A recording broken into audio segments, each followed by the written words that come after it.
Hi and welcome back. Now for those students who are not familiar with Azure, so let me go ahead and just give a quick view of the Azure portal. So the Azure portal is one of the ways you can actually go ahead and interact with your Azure services and your Azure resources. So on this page, I'm actually going to go ahead and click on the sign in button since I already have an Azure account in place. So I'm going to go ahead and use one of my existing Microsoft accounts. So it's basically a Gmail account that has also been registered as a Microsoft account as well. So I'll go on to next. So I'll go ahead and enter my password.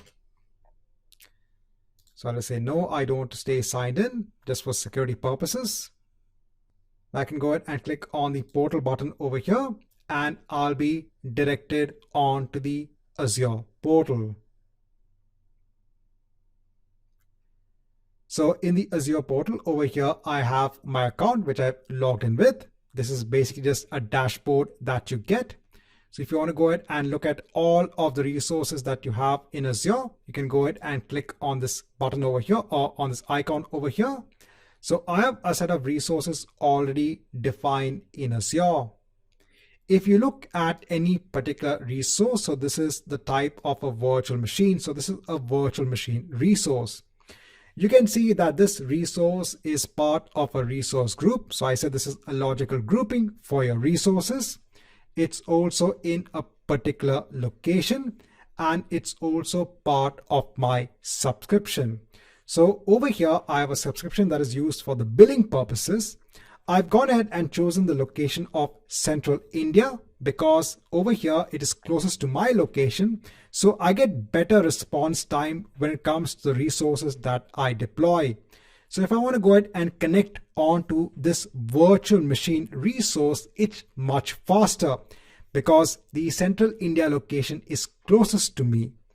So try to choose a location which is closest to you if you want to go ahead and get better response time for the services that you are using. If you want to go ahead and create a new resource, you can go ahead and click on the add button over here. When you click on the add button, you are taken to something known as the Azure Marketplace. And over here, you get what are the popular services that are used. And you can also go ahead and search for the services in the Azure Marketplace as well. On the left-hand side, you have links for the popular services. So your resource groups, your Azure web apps, your app services, your SQL databases. Whenever you do any operation in Azure, you also get a notification over here. So I can go back onto all resources. Now over here, if I just go on to my subscriptions, so currently I have multiple subscriptions in place when it comes to my billing.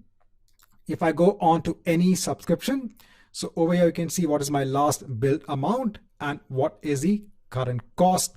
So I said whatever you basically create in Azure. So since I work with a lot of services, I create a lot of resources. I get billed every month based on how much I consume.